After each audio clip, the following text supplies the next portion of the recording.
ഇതിപ്പോ വിളവെടുത്ത ജബോട്ടിക്കാബയാണ്. ഇപ്പൊ വിളവെടുപ്പിന്റെ ഒക്കെ വിശദമായിട്ടുള്ള വീഡിയോ എന്റെ സുൽഫത്ത് ഗ്രീൻ ഡയറി എന്ന യൂട്യൂബ് ചാനലിൽ ഇട്ടിട്ടുണ്ട്.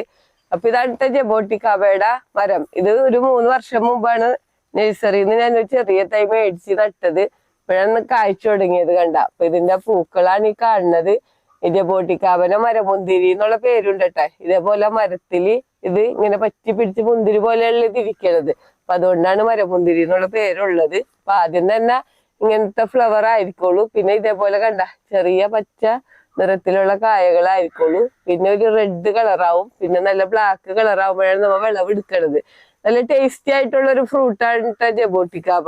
അപ്പൊ നമ്മുടെ വീട്ടില് അത്യാവശ്യം വെച്ചുപിടിപ്പിക്കേണ്ട ഫ്രൂട്ടാണ്. കാരണം ഇത് വളർത്താനായിട്ട് അധികം സ്ഥലമൊന്നും വേണ്ട. നമുക്ക് ബക്കറ്റിൽ പോലും നട്ടു വളർത്താൻ പറ്റിയൊരു ഫ്രൂട്ടാണ്. ടെറസിലൊക്കെ നട്ടു വളർത്താൻ വലിയ പരിചരണത്തിന്റെ ആവശ്യമില്ല. അപ്പൊ എല്ലാവരും ജബോട്ടിക്കാബയുടെ തൈകളൊക്കെ നഴ്സറിന്ന് മേടിച്ച് നടണം.